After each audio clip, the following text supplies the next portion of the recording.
Let's move to the next session, medical payments coverage. If you are injured in a car accident, your insurance company will pay these medical payments. And keep in mind, medical payments coverage is not based on fault.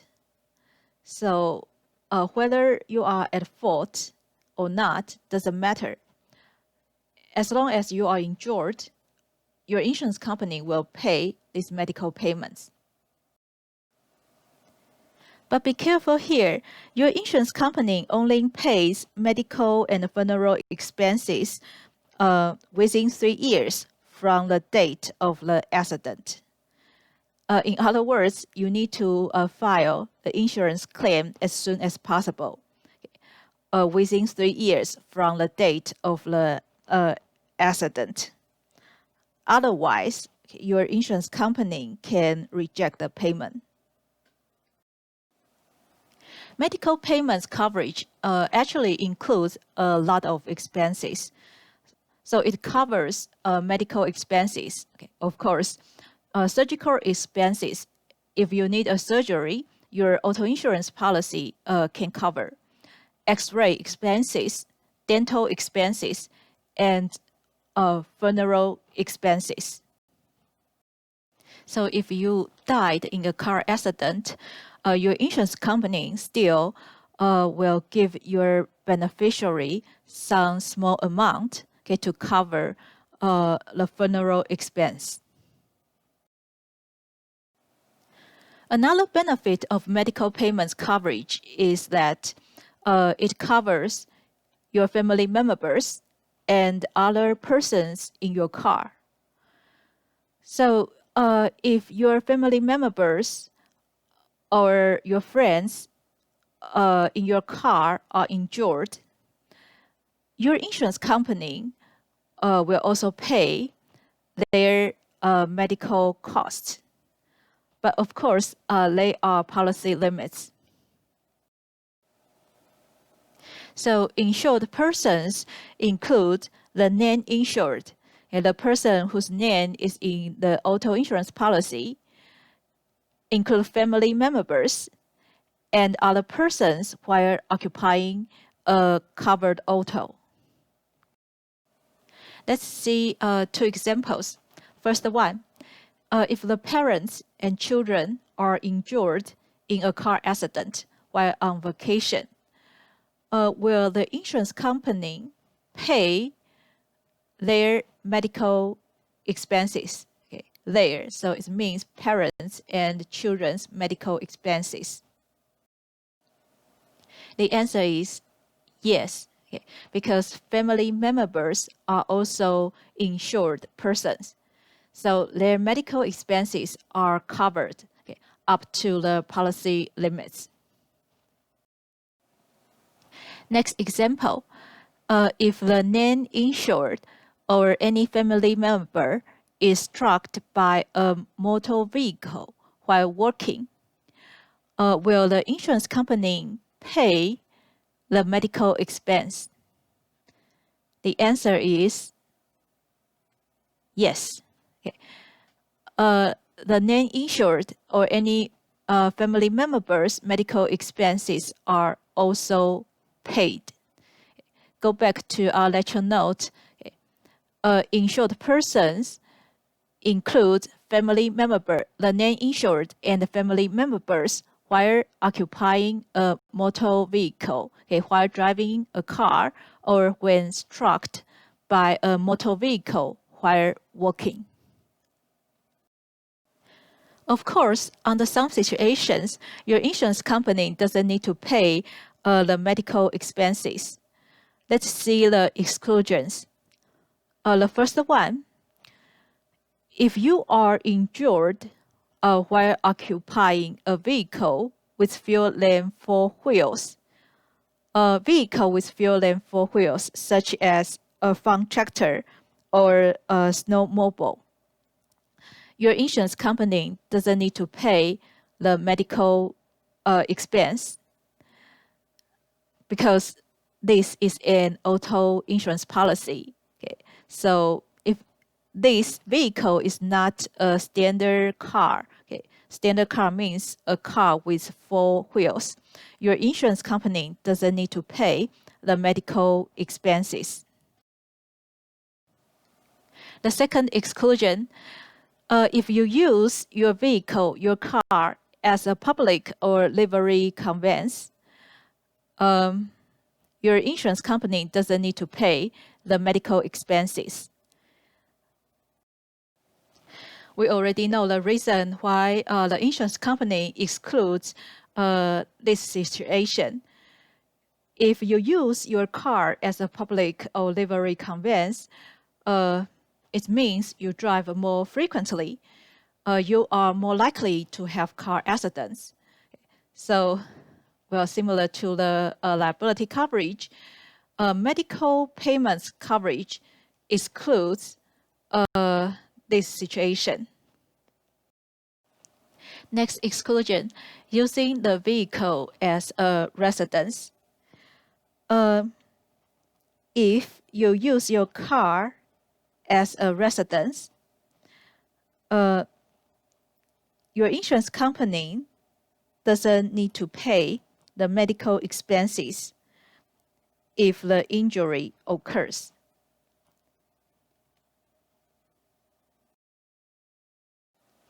The reason the insurance company excludes this situation is quite simple. If you use your car as a residence, it means you stay longer in your car, and you may be more likely got hurt in your car.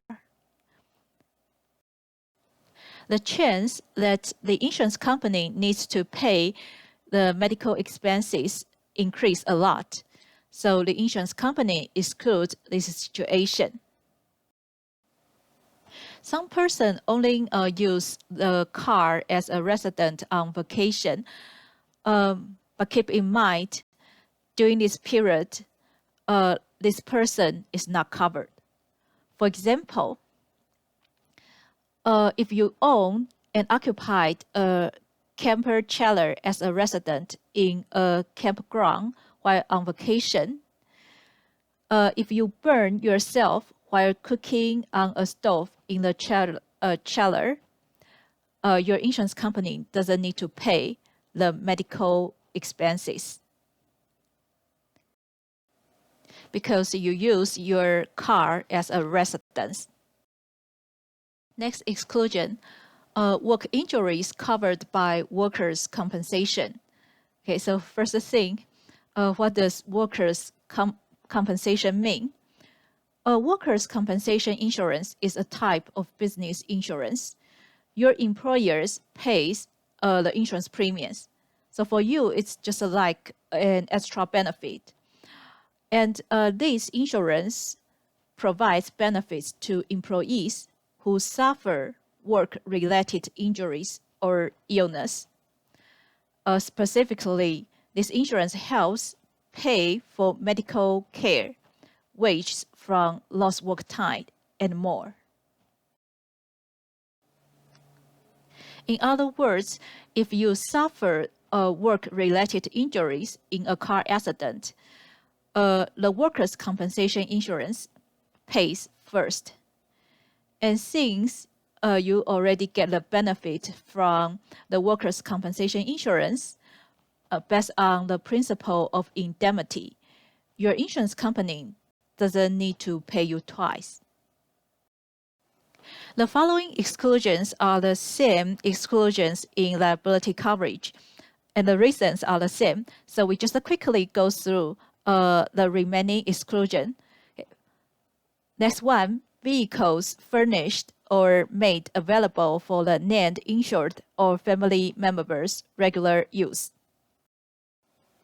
Next, using a vehicle without a reasonable belief of permission. Of course, if this person is not entitled to use the car, this person is not covered. Next exclusion, nuclear weapon, radiation, or war. Well, you know that it's related to the catastrophe risk. If a war or radiation event happens, it influences everyone. So the pooling doesn't work. The insurance company excludes these situations. That's the exclusion, racing vehicles. Okay. Well, because it increases the chance of car accidents.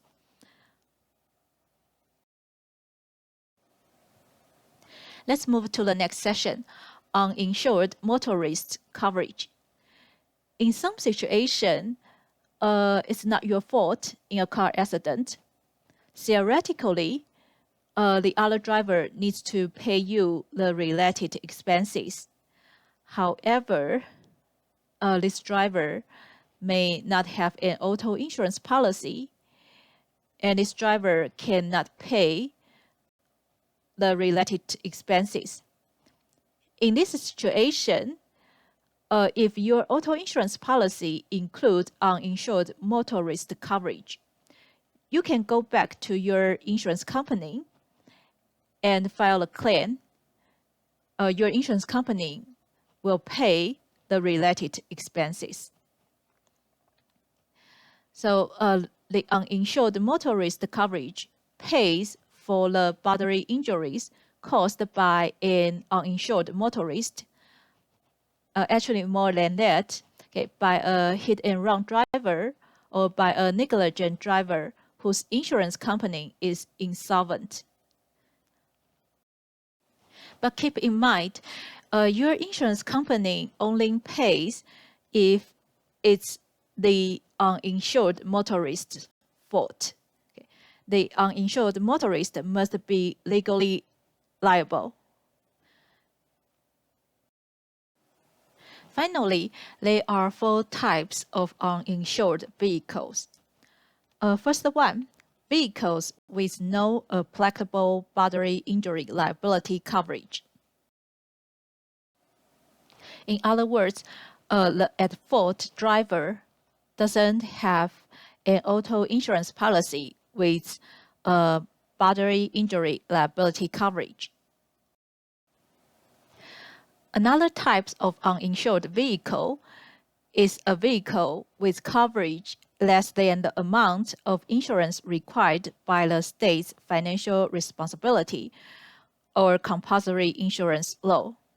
So the at-fault driver has an auto insurance policy with the bodily injury liability coverage, but the face amount is less than the amount required by the state's government. Next one, a hit-and-run vehicle. A hit-and-run vehicle is also considered to be an uninsured vehicle. So if you or your family member is struck by a hit-and-run driver while working or while occupying a covered auto, the uninsured motorist coverage will pay for the injury. Finally, uninsured vehicles also include a vehicle where the insurance company is insolvent. So the at-fault driver has his auto insurance policy, but his insurance company becomes insolvent. So his insurance company is unable to pay the related expenses. Overall, if you are hit by an uninsured driver, your insurance company can pay the related expenses. Go back to our lecture notes. This uninsured motorist coverage allows you to recover from your insurer when the other driver's liability insurance limit is less than your actual damages.